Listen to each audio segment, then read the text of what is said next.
I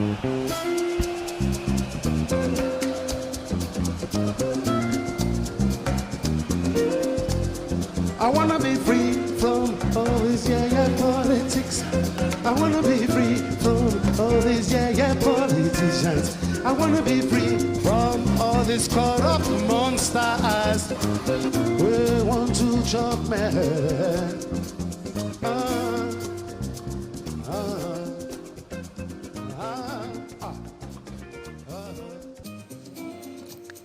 The United Kingdom prides itself on its 5 core values that it promotes to the world at every opportunity. The notions that defines its national identity and enshrine culture. These are the rule of law, individual liberty, democracy, mutual respect, and tolerance of different faiths and beliefs. As it's become increasingly diverse over the years, welcoming a range of different people from across the world, so also has the adaptations made for cultural and religious traditions. A glance at the list of currently nationally recognized and celebrated religious and cultural festivals or various places of worship that can be found across the country will attest to a significant degree of religious tolerance. I know that there are a lot of places for religious people to pray and practice their faith and stuff like that, and I think the UK seems to be good when it comes to diversity and allowing people to kind of express their religion in peace. And I sometimes go to Stratford and I see there's a lot of preachers outside talking about Jesus and stuff like that, and for the most part people seem to kind of be respectful and nobody kind of mocks them or anything like that. So I think the British community as a whole seems to respect religion and what your faith is and practicing your faith. So I think we're quite well in that regard. I am Muslim, and of course there are some problems, but overall mosques in the UK, they don't get attacked all the time. There may be problems like protesters, but of course it's the same with other religions as well.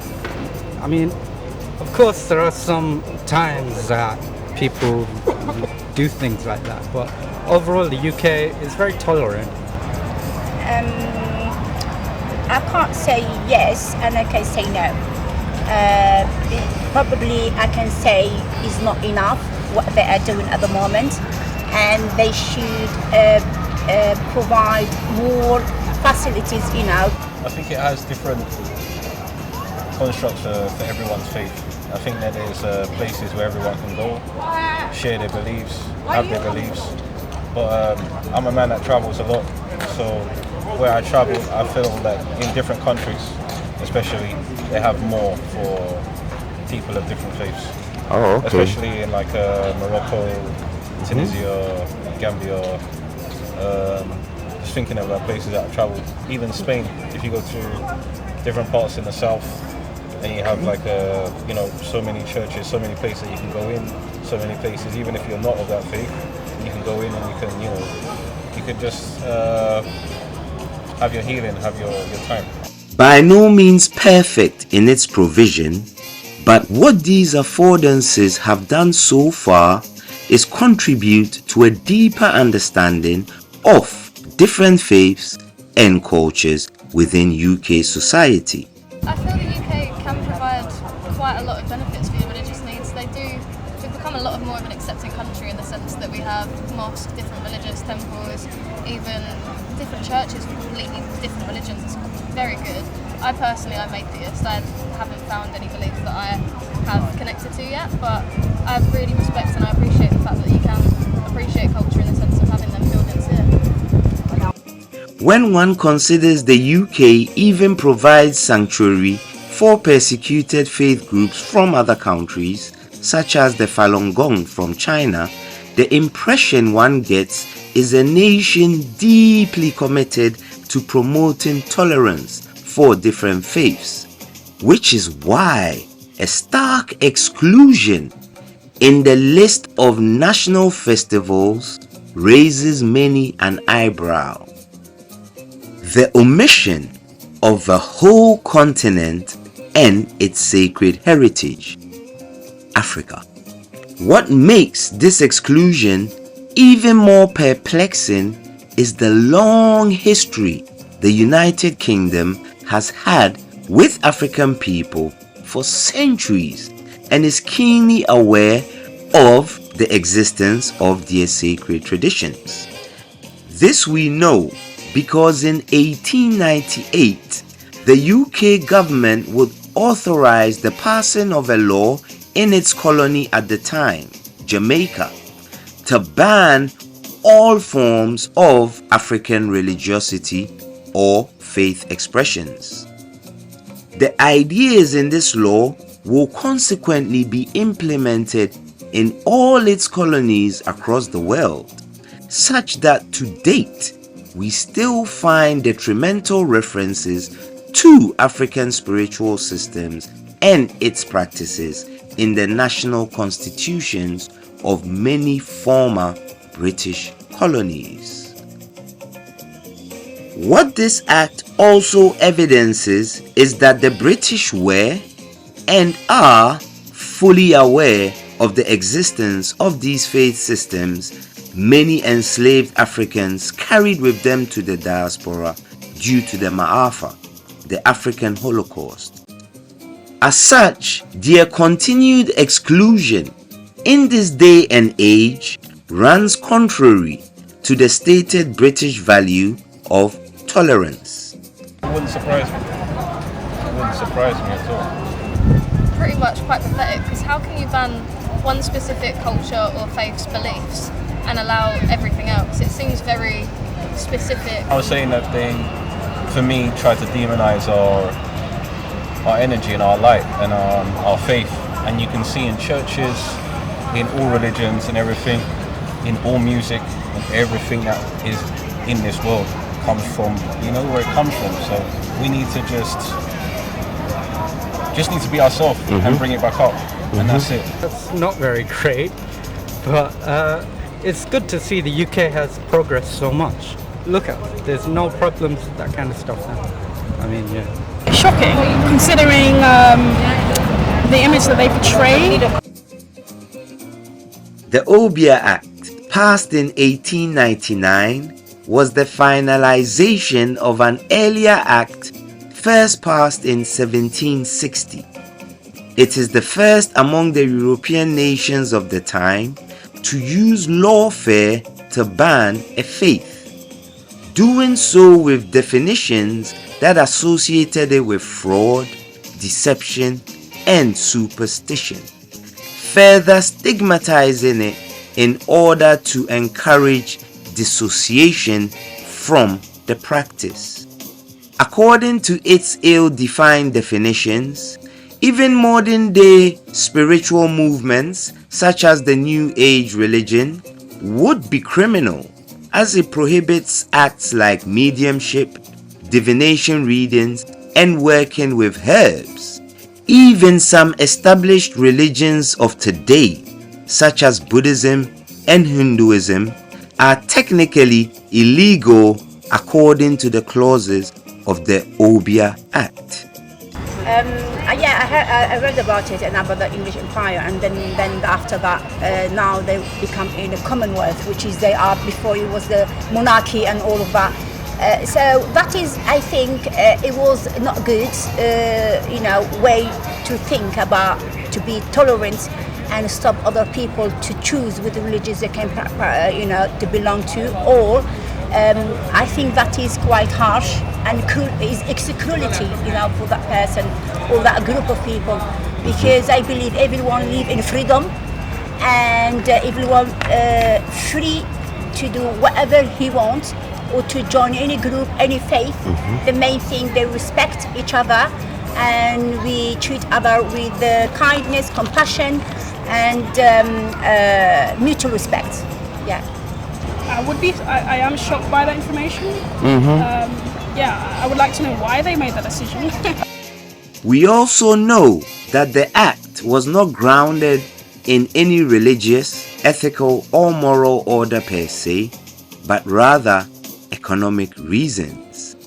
By 1898, the British had already conceded sovereign land and territory to different bands of Maroons who had escaped and successfully resisted enslavement. In addition, there was rampant rebellion, such as Taki's War, which led to the first drafting of what would become the Obia Law of 1898. What the British had noted was that all the resistance groups drew strength and motivation to fight from highly respected spiritual counselors in their groups, a matter of concern even noted by British historians of the time.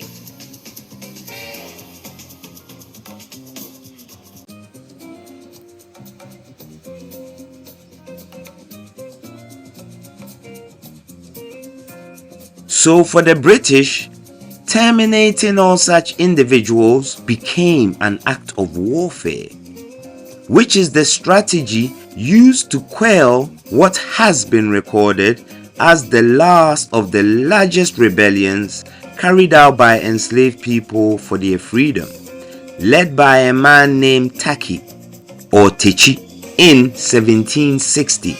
The first act of warfare was to locate and kill his spiritual leader, and the insurgency consequently floundered.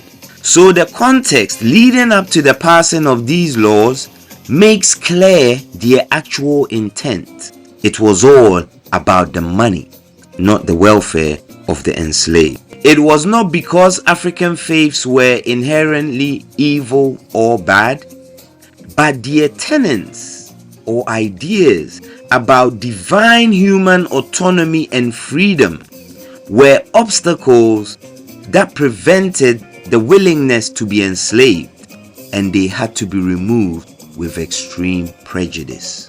Perhaps this could be the real reason why, still to date, the UK government has made no efforts to recognize African spirituality in its own domain, nor has it made any efforts to pressure the Jamaican government to repeal this act and correct its colonial wrongdoings, and has reportedly ignored calls from within its own borders to act according to its democratic principles. I think that, you know, as Jamaican people has been oppressed for so long to begin with, I think that the ultimate final thing, well, I mean, we deserve reparations and we deserve so much more from this country. And I think if we're not going to get reparations, the least they can do is allow us our freedoms in that respect, allow us to be able to practice our spiritualism and practice our religion and our faith and our beliefs, because as black people, we're so dominant in terms of our culture and our ancestors and what our ancestors went through. So it's important for us to be able to have that power back. And if by our government relinquishing the hold that they have in terms of this law and this legislation, absolutely, I think they should definitely get rid of it and abolish it and make us, give us back our freedoms and allow our people to feel strong and empowered again. The absence of African faith systems is not just at a national level, but also found in academia, where religious textbooks provide scant, if any, information about it. Where listed, it is described in the same colonial lexicon with the same tropes of a bygone colonial era, with the same inferences of Africans apparently worshipping dead people, stones and rivers, and hardly any ideological basis provided to explain these practices in their holistic context as provided to other faiths. In this way, the standard and level of education about African beliefs only serve to continue the racist stereotypes of the enslavement period. We need culture, and culture is something that brings light to the world. You need it. So I'd love to learn about it, but I don't know much. Fantastic. So what you're saying is perhaps more education about it.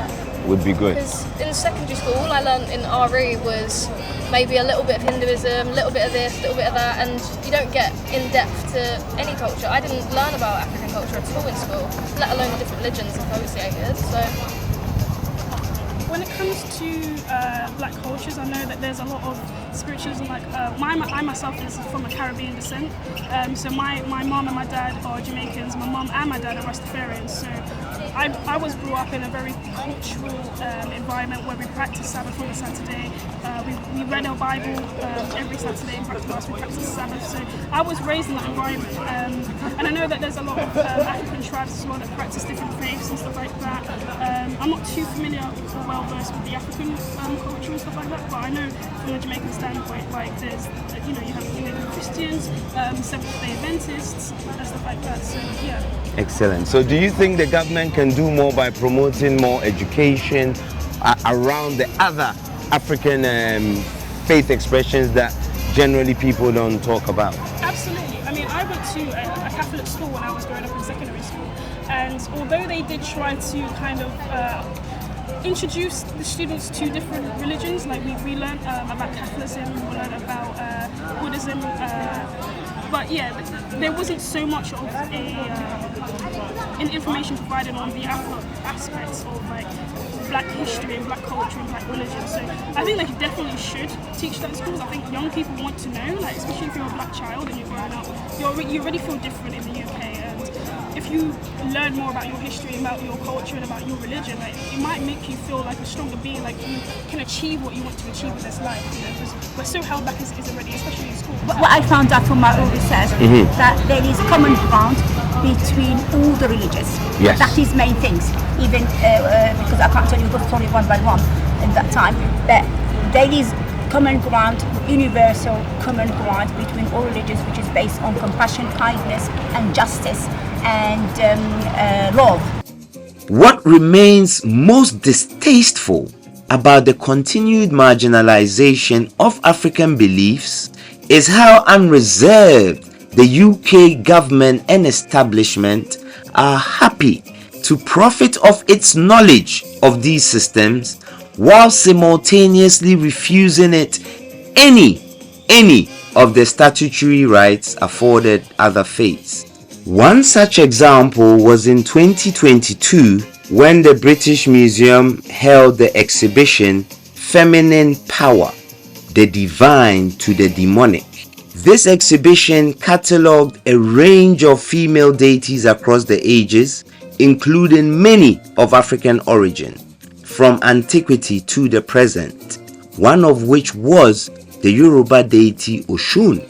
An extensive exhibition that detailed her origins and UN heritage protected status for her sacred grove, as well as covering her annual festival celebrated by millions globally, yet ignored by the same UK government, even though it is a signatory to the UN Charter for Human Rights. You would think the UN protection status of Oshun's festival and grove would at least get the British government to change its mind. And lest we also forget, the British Museum is no stranger to African sacred objects, as it was described by David Alba in 2004 as the largest recipient of stolen goods, with many of them denoted as objects of power, indicating their divine and sacred functions. Yes, while the museum is happy to collect millions in revenue every year to give visitors a chance to browse these items, it seemingly has no interest whatsoever in formally recognizing them or the traditions they represent, thereby calling into question its willingness to meet its democratic mandate. The double standard of profiting while excluding is an affront to the UK's stated core values, one it must remedy in light of its preferred international image, which is one of a just and fair country, as its behavior hints more to hypocritical values rather than democratic ones. It's ridiculous, honestly. Okay, no. What they were doing back in 1800s is so stupid. Yeah, that's the question, isn't it? And of course, if they don't understand culture, then we don't understand even their faith. But in your back, Africa, I think we need more awarenesses. Creating like more community group or center, which is they need more funding this way as well.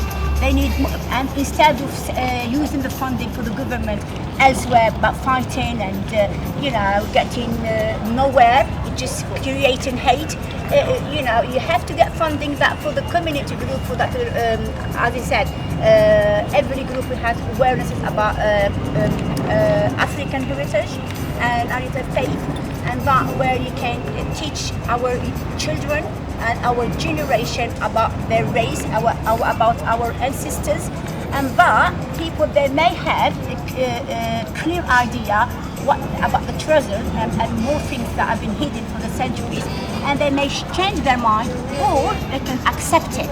After lobbying for years with no response from the UK government or the Equality and Human Rights Commission, self-organized activists initiated an online petition to force the matter to Parliament, as it is only with numbers that the government can be pressured to act to fully meet its democratic mandate, and as is always the case, it is the power of the people acting collectively in pursuit of a common objective that brings change. I think it's not the government that would do that. I think the people would protest more.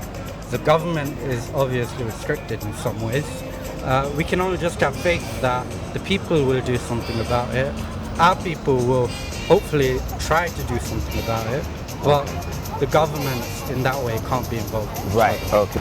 We need to not let someone else tell our story. We need to, research and put things together ourselves.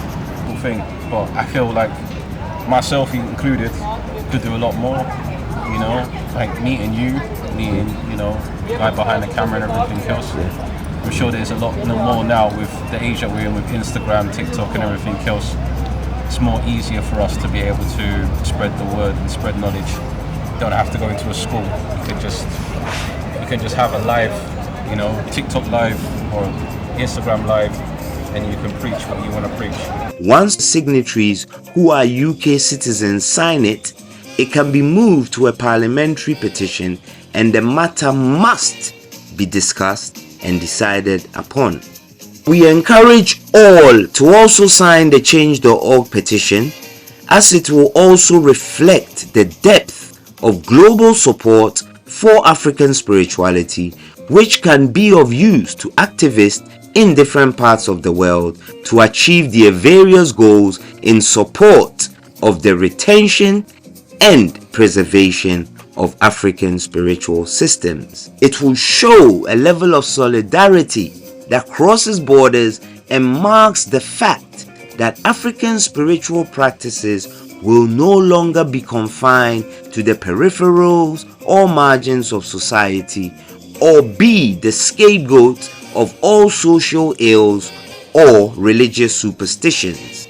Its tenets and ideas will be afforded the same amount of respect and legal protections that all other faiths enjoy. The petition for Oshun is but a first step, as she is one of the most recognized, known, and documented representations of African spirituality worldwide.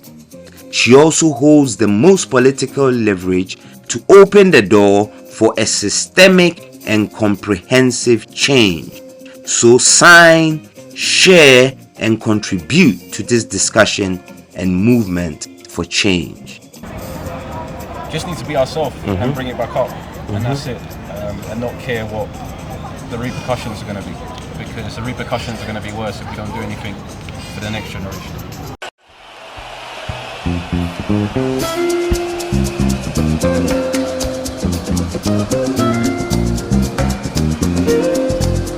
I wanna be free from all this politics.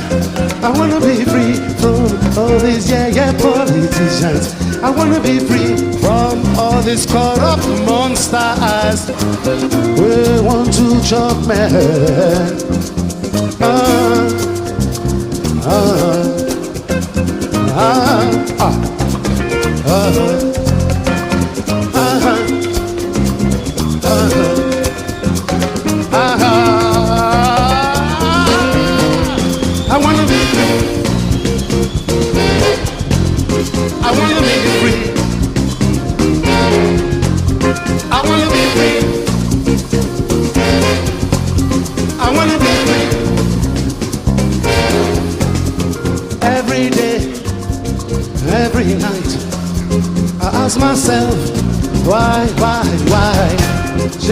because fella die, that's why them they try to confuse I and everybody mind. I wanna be free from all these politics. I wanna be free from all these politicians. I wanna be free from all these corrupt monsters. We want to chop man.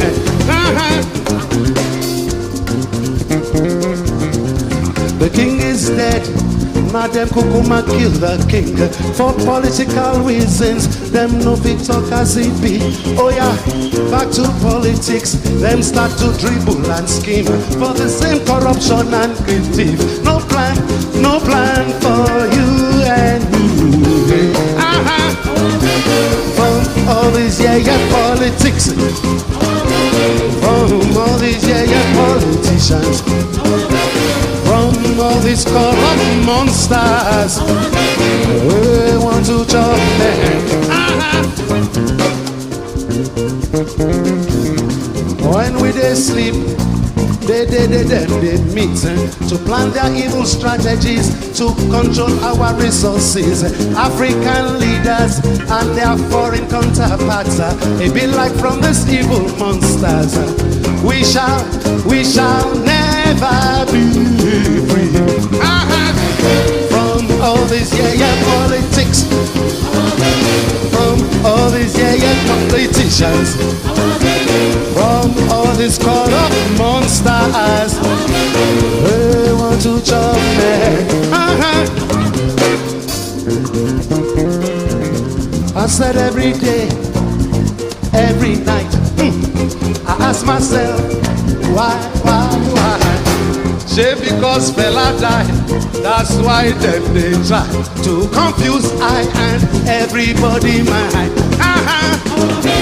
From all these politics, from all these politicians, from all these corrupt monsters, we want to jump back. All these politics, from all these politicians, from all these corrupt monsters, we want to jump back.